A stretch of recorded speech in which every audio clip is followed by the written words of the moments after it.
اور میں پوچھنا چاہتا ہوں یہ جو ججوں کو اتنی بڑی سہولتیں ملی ہوئی ہیں کس بنیاد پہ ملی ہوئی ہیں؟ کیوں جج کیوں نہیں قربانی دیں گے؟ آرمی کے افسران قربانی کیوں نہیں دیں؟ حکمران طبقہ قربانی کیوں نہیں دے؟ ساری قربانی قوم سے مانگو گے اور کہو گے کہ صاحب اس کے بغیر گزارا نہیں ہے۔ میں آرمی چیف سے یہ مطالبہ کرتا ہوں، گڈ جیسچر دیجیے پوری قوم کو۔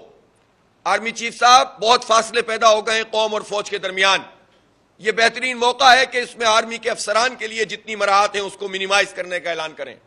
ہم دفاعی بجٹ کی بات نہیں کر رہے، کنفیوز نہ کیا جائے، دفاعی بجٹ پہ ہم بھی کمپرومائز نہیں کرنا چاہتے، لیکن جو غیر دفاعی اخراجات ہیں اس میں آپ پیش کریں لیفٹیننٹ جنرلز کو، پیش کریں آپ بریگیڈیئرز تک کے لوگوں کو، اور جہاں جہاں پر آپ سمجھتے ہیں کہ یہ قوم کے ساتھ کھڑے ہونے کے لیے ضروری ہے، پھر بیوروکریسی کو بھی پابند کیا جائے، پھر تمام لوگوں کو پابند کیا جائے، تو آپ دیکھیں لوگوں کے اوپر سے یہ کم ہوتا چلا جائے گا مسئلہ۔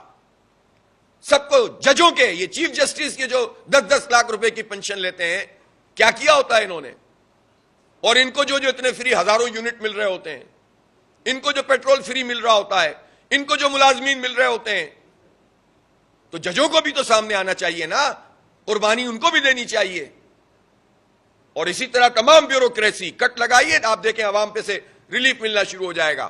اس لیے ہم یہ سمجھتے ہیں کہ اس پورے مسئلے کا حل یہ ہے کہ عوام میں بیداری پیدا ہو اور اپنے حق کے لیے ہم اٹھیں اور پرامن مزاحمت کریں۔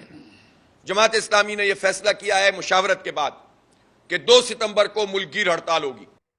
ہزاروں پھول اجڑے تھے تو یہ ملک پایا تھا۔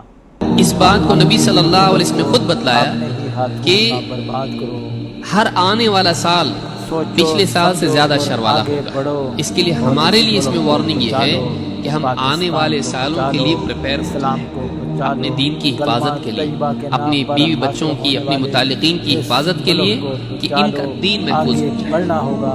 دیکھیے سیاسی حالات بدلتے رہیں گے، ملکوں کے حالات